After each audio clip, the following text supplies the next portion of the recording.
বিপ্লবী ক্ষুদিরাম বসুর ১১৯তম শহীদ দিবস উদযাপন উপলক্ষে ডিওয়াইএফআই সমুদ্রগড় ইউনিট কমিটির উদ্যোগে একাধিক কর্মসূচির আয়োজন করা হয়েছে।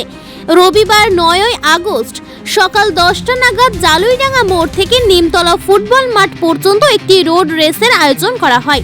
প্রতিযোগিতায় এলাকার যুবক যুবতীদের উৎসাহ ছিল চোখে পড়ার মতো। রোড রেসে প্রথম স্থান অর্জন করেন বিমল দাস।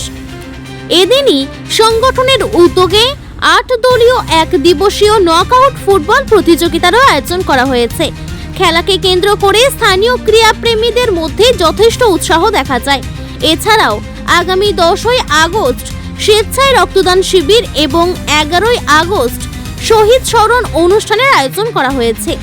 এই অনুষ্ঠানে কৃতি ছাত্রছাত্রীদের সংবর্ধনা দেওয়ার কর্মসূচিও রয়েছে।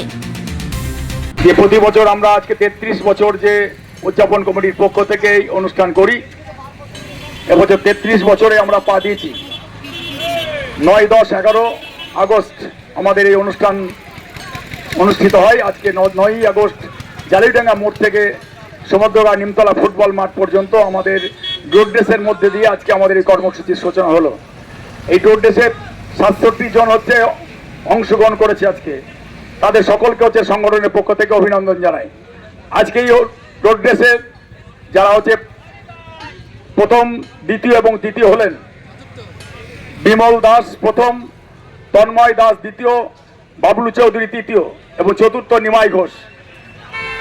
আমি সকলের কাছে বলছি, যেভাবে অংশগ্রহণ যারা করেছেন সকলেই, ১ জন ২ জন ৩ জন ৪ জন তারা ফার্স্ট, সেকেন্ড, থার্ড, ফোর্থ হতে পারে, কিন্তু আমাদের সংগঠনের আহ্বান ছিল যত বেশি করে আমরা মানুষকে, যুব সমাজকে অংশগ্রহণ করতে পারি আজকের এই কর্মসূচিতে।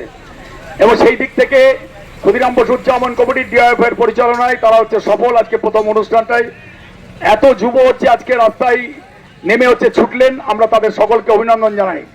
এবং শেষে বলতে চাই যে প্রশাসন যেভাবে আজকে এই ৩ কিলোমিটার ৩.৫ কিলোমিটার পথ তারা যেভাবে সহযোগিতা করলেন আমাদের এই সংগঠনের পক্ষ থেকে তাদের আরেকবার শুভেচ্ছা অভিনন্দন জানাচ্ছি।